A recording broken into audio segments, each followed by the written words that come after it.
Olá, queridos, bem-vindos à nossa Escola Bíblica Online. É uma alegria ter você aqui conosco para nós darmos continuidade aos estudos do nosso trimestre, onde estamos falando sobre apologética, a defesa da nossa fé diante das heresias que se apresentam e tentam muitas vezes minar e contaminar a palavra de Deus. Nós precisamos estar preparados para combatê-las e defender a fé que uma vez nos foi dada. E hoje nós estamos chegando à lição de número 4 do nosso trimestre, onde vamos falar sobre Deus é triuno.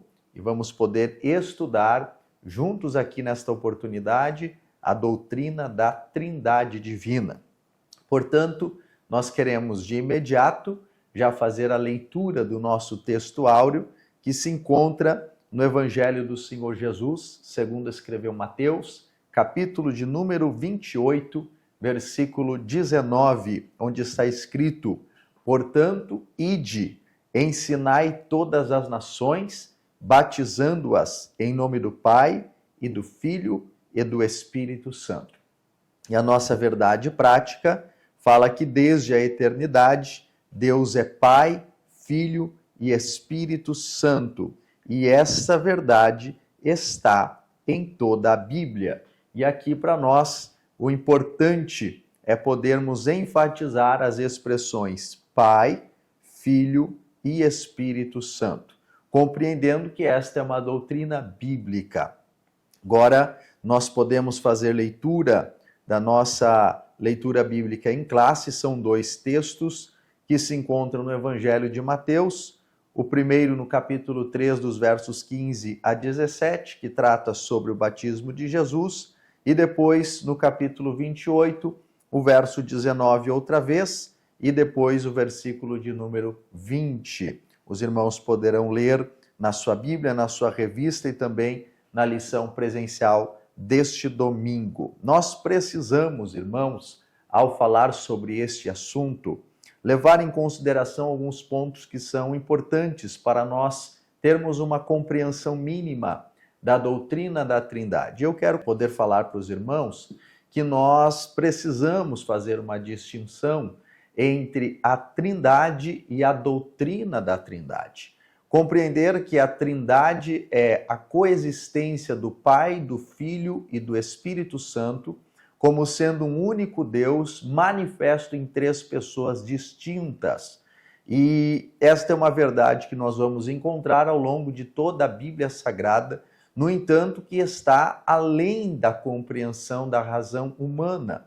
E a doutrina da Trindade, por sua vez, é a fórmula humana que tenta trazer luz, dar clareza, explicar a Trindade. Portanto, a Trindade divina não pode ser explicada. A doutrina da Trindade, sim, pode ser explicada, porque é como nós, enquanto seres humanos, organizamos este conceito bíblico e real na nossa fé, para que nós possamos, de alguma forma, tangibilizar isso e compreender como que Deus pode, ao mesmo tempo, ser um e três. E nós vamos poder falar isso nesta lição. E certamente na lição presencial você vai poder aprofundar ainda mais o entendimento daquilo que sumariamente nós queremos compartilhar com os irmãos aqui nesta oportunidade. E entendendo isso, vamos compreender que estamos falando de uma das doutrinas mais complexas e difíceis de entender do compêndio teológico que nós temos. Por isso que nós precisamos, para a compreensão da doutrina da Trindade, assim como toda a Bíblia Sagrada, exercitar a nossa fé. Há muitas coisas na Bíblia que não cabem na nossa razão. Por exemplo, se você pegar a história de Jonas, é incompreensível a razão humana que o ser humano possa ter passado 3 dias dentro da barriga de um grande peixe. E se a Bíblia, na verdade, dissesse que Jonas tivesse engolido aquele grande peixe, ainda assim nós deveríamos crer nisso, por mais que isso não cabe na nossa razão. Portanto, o exercício da fé é fundamental e nós precisamos resgatar o que falamos aqui na primeira lição desse trimestre, sobre a infalibilidade da Bíblia Sagrada e a sua inerrância. Somente quem crê que a Bíblia Sagrada é a verdade e não falha e não erra, vai conseguir abraçar a doutrina da Trindade e recebê-la por fé na sua vida.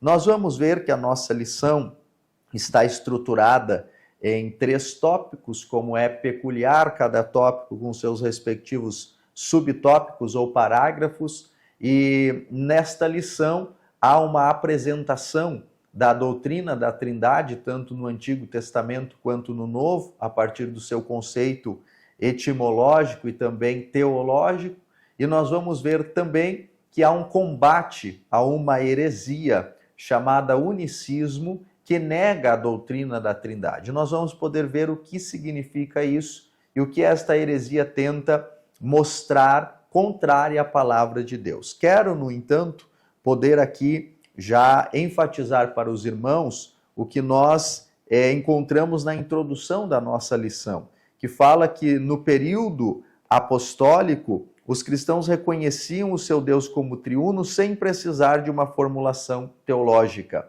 Somente depois a igreja precisou recorrer para responder às ideias equivocadas sobre Deus.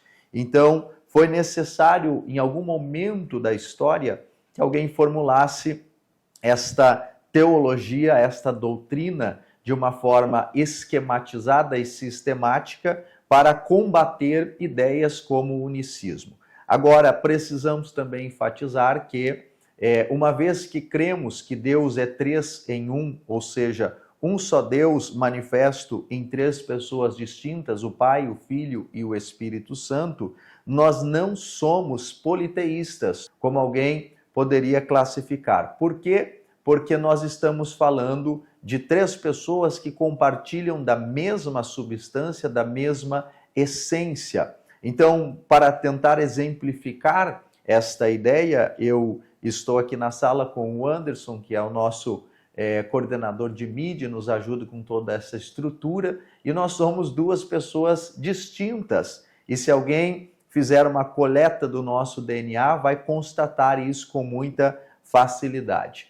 No entanto, quando nós falamos da Trindade divina, na perspectiva da doutrina da Trindade, se nós pudéssemos, e se fosse o caso de Deus ter um DNA, e nós pudéssemos coletar o DNA do Pai, do Filho e do Espírito Santo, seria o mesmo DNA, porque estamos falando da mesma substância, da mesma essência, no entanto, 3 pessoas distintas na sua apresentação, nas suas obras e na sua ação na vida do crente. E a Bíblia Sagrada é muito clara sobre toda essa conjuntura teológica que nós queremos poder apresentar para os irmãos aqui e que a nossa lição trata. Portanto, estamos falando de uma fé monoteísta que acredita em um único Deus que se manifesta em 3 pessoas distintas. Por isso, nosso primeiro tópico, como a Bíblia apresenta a Santíssima Trindade, e o parágrafo 1, a Trindade e o monoteísmo judaico-cristão,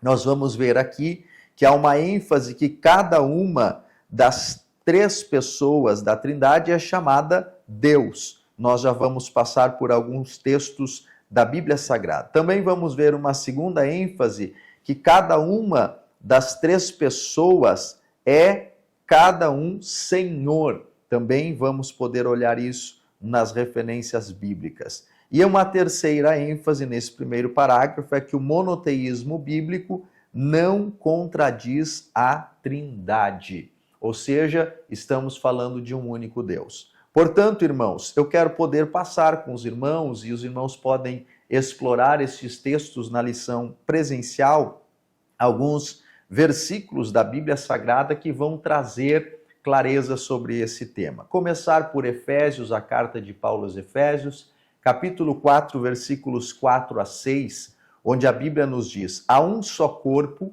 e um só Espírito, assim como a esperança para a qual vocês foram chamados é uma só.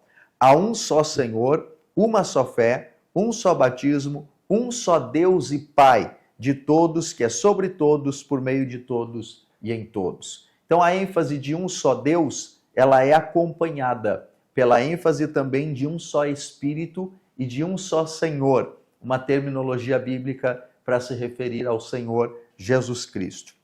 Estamos aqui diante de um texto que deixa muito claro a coexistência do Pai, do Filho e do Espírito Santo como sendo uma só divindade manifesta em três pessoas distintas. Também vamos poder ler, aqui como está posto na nossa leitura bíblica em classe, Mateus capítulo 3, os versos 16 e 17, o batismo de Jesus, onde a Bíblia diz assim que Jesus foi batizado, saiu da água. Naquele momento, os céus se abriram e ele viu o Espírito de Deus descendo como pomba e pousando sobre ele. Ou seja, Jesus está ali no ato do batismo, de repente aparece na forma corpórea de uma pomba a figura do Espírito Santo. E então uma voz do céu disse: "Este é o meu Filho amado, em quem me agrado." E por fim, vamos encontrar a presença do Deus Pai também neste episódio. Portanto, outra vez estamos vendo a coexistência de Jesus o Filho, de Deus o Pai e do Senhor Espírito Santo. Os três são Deus e coexistem em três pessoas distintas. Também vamos ler Atos, capítulo 20, versículo 28.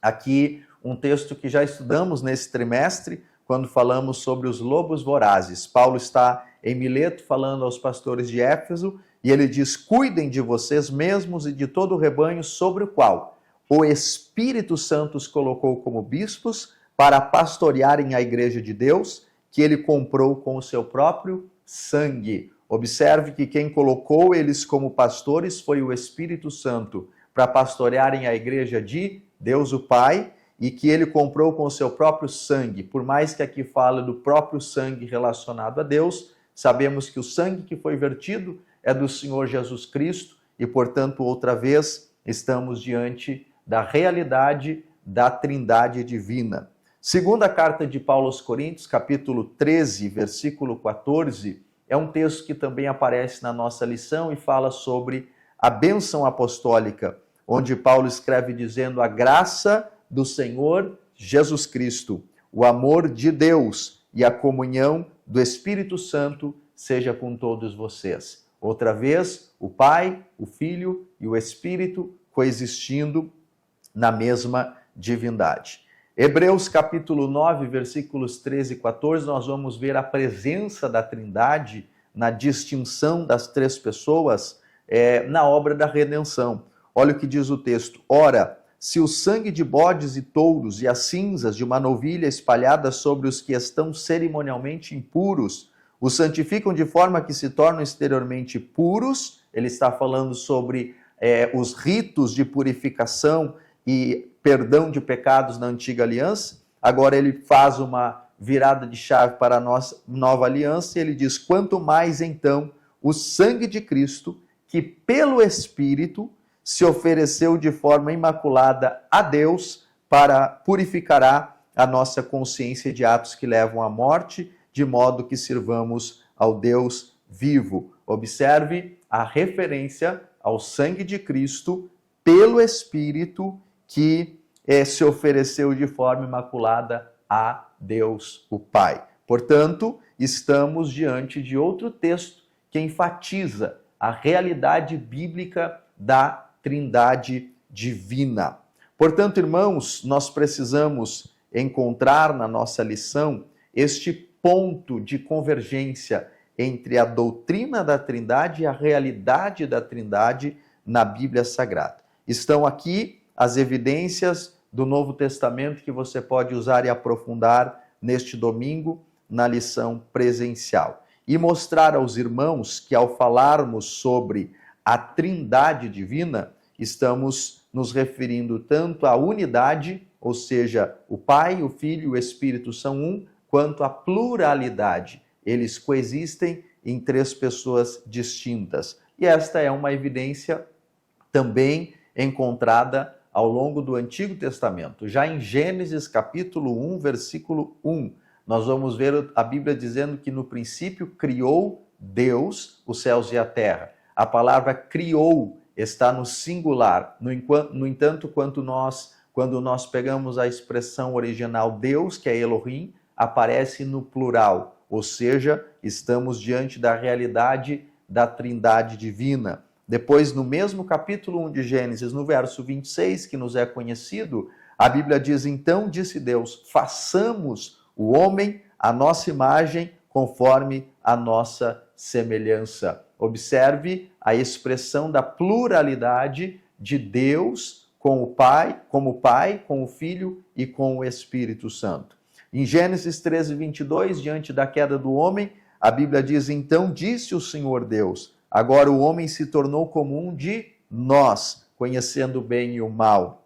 Não se deve, pois, permitir que ele também tome do fruto da árvore da vida e coma e viva para sempre. Observe a pluralidade de Deus, Pai, do Filho e do Espírito Santo. Gênesis capítulo 11, versículos 6 e 7, no episódio da Torre de Babel, nós vamos encontrar o Senhor, a Bíblia dizendo: e disse o Senhor, eles são um só povo e falam uma só língua, começaram a construir isso. Em breve nada poderá impedir o que planejam fazer. Venham, desçamos e confundamos a língua que falam, para que não entendam mais uns aos outros. Observe outra vez a expressão no plural, manifestando a realidade do Pai, do Filho e do Espírito Santo. Isaías 6 e 8, quando há esta chamada do profeta para algo maior no seu ministério, e que ele vê a expressão do trono de Deus. No verso 8 ele diz: então ouvi a voz do Senhor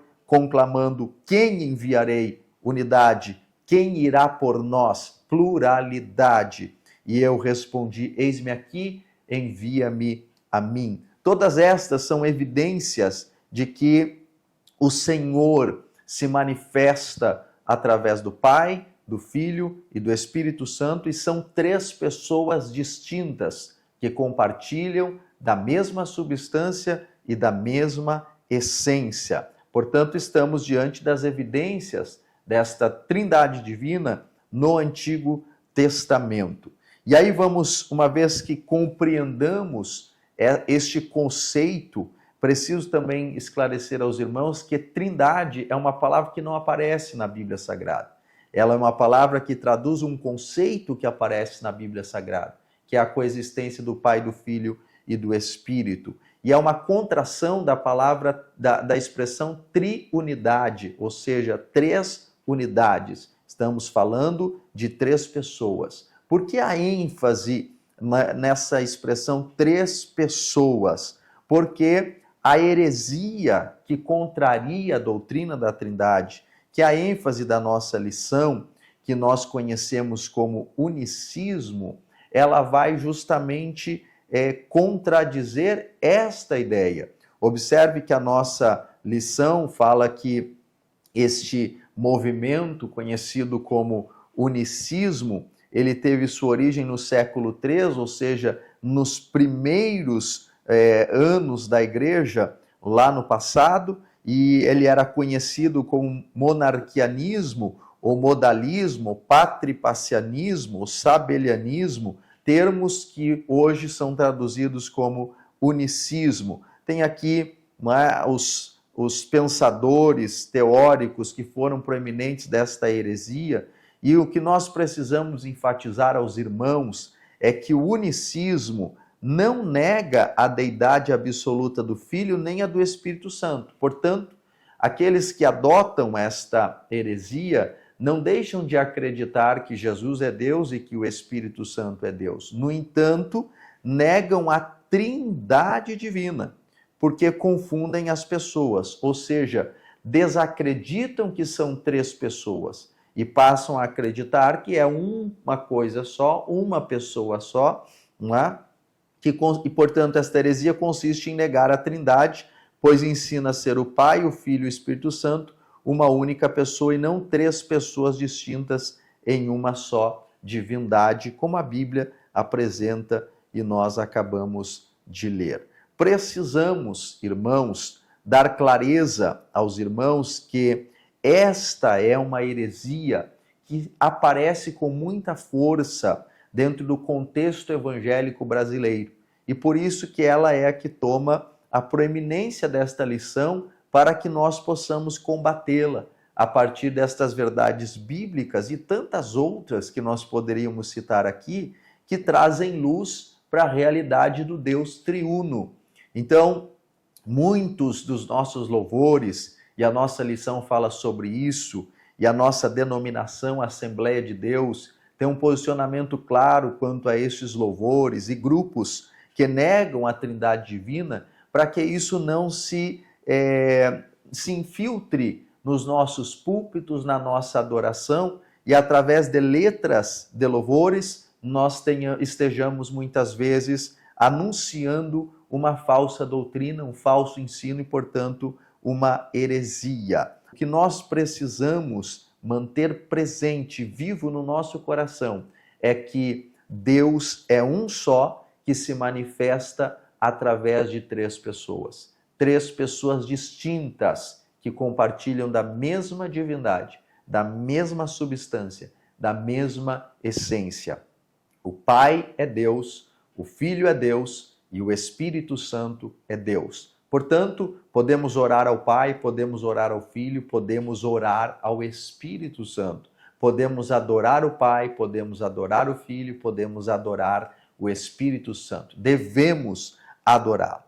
Agora nós vamos ao terceiro ponto, onde ainda falando sobre o unicismo, há uma ênfase que esta é uma heresia antiga presente na atualidade. E aqui nós vamos ver isso que acabei de comentar de forma mais sumária, não é? De movimentos evangélicos pentecostais que são unicistas e ensinam a respeito de um Deus diferente.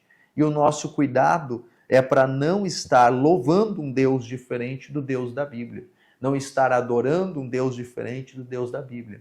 Não estar servindo um Deus diferente do Deus da Bíblia. Porque o Deus da Bíblia, da palavra, é o único Deus verdadeiro. E este Deus da Bíblia é um Deus triuno, que se manifesta entre as pessoas, o Pai, o Filho e o Espírito. De forma sutil, nós vamos ver aqui, de forma sutil e por meio da música, esses unicistas ensinam esse desvio doutrinário sobre Deus. Observe que há sutilezas para que uma heresia se infiltre dentro da nossa fé e até do nosso ambiente de culto. Portanto, temos que ter um cuidado com os louvores que estamos cantando, caso eles estejam negando uma doutrina bíblica, como é o caso que estamos vendo aqui, nós temos que descartar estes louvores do nosso repertório. Não trazê-los para o nosso ambiente de adoração, porque eles contrariam a nossa fé, que é única e exclusivamente na palavra de Deus. Agora, isso é extremamente importante de ser falado, por quê? Porque há uma ênfase aqui no que Jesus disse. Observe, Jesus disse que a vida eterna implica nesta distinção. Que distinção? Das pessoas da Trindade Divina, das três pessoas.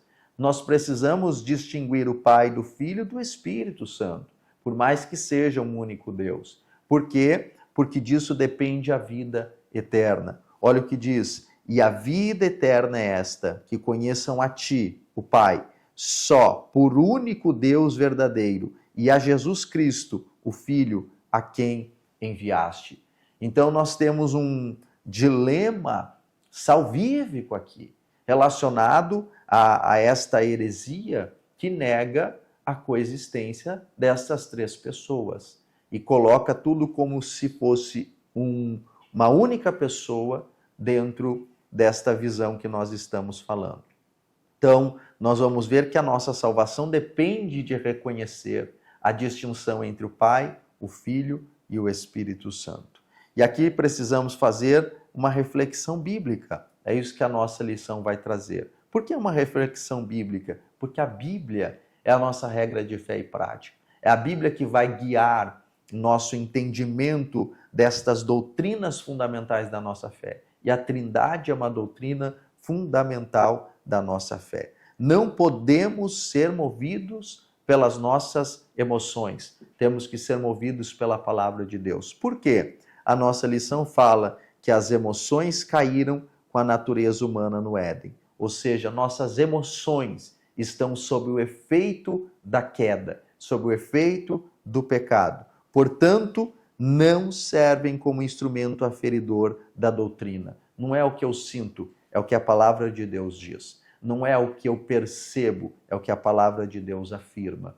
A Bíblia Sagrada precisa ser o nosso norte. Ela é a única fonte de doutrina e não as nossas emoções, pois somos norteados pela palavra na direção do Espírito. E, por fim, a nossa lição termina falando sobre uma posição oficial, ou seja, reforçando, nossa Igreja Assembleia de Deus tem uma posição muito clara. O nosso credo afirma que nós cremos na distinção do Pai, do Filho e do Espírito, de três pessoas, como sendo um único Deus. E nós temos um manifesto oficial que rejeita todo movimento, seja doutrinário, seja litúrgico, seja na adoração, que abrace a ideia unicista. Não somos contra as pessoas que adotam essa ideia, somos contra a ideia que muitas pessoas adotam, que é contrária à palavra de Deus. E a nossa conclusão vai dizer que a introdução ao credo de Atanásio resume a doutrina da Trindade. E ele cita: todo aquele que quer ser salvo, antes de tudo, deve professar a fé cristã, a qual é preciso que cada um guarde perfeita e inviolada, ou terá com certeza de perecer para sempre. E a fé cristã é esta: que adoremos um Deus em trindade e trindade em unidade. Não confundimos as pessoas, nem separamos a substância. São três pessoas e um único Deus. O problema é que os unitaristas separam a substância. É outra heresia que não exploramos nesta lição. E os unicistas confundem as pessoas e assim creem num Deus distinto do que é apresentado pela Bíblia. Para concluir a nossa lição, quero dizer aos irmãos: fiquemos somente com a palavra de Deus e não tenhamos receio de professar a fé num único Deus que se manifesta em três pessoas: o Pai, o Filho e o Espírito Santo. E para que os irmãos estejam debaixo da bênção de Deus, que o Pai, o Filho e o Espírito vos abençoe hoje e sempre. Até a próxima aula, em nome de Jesus.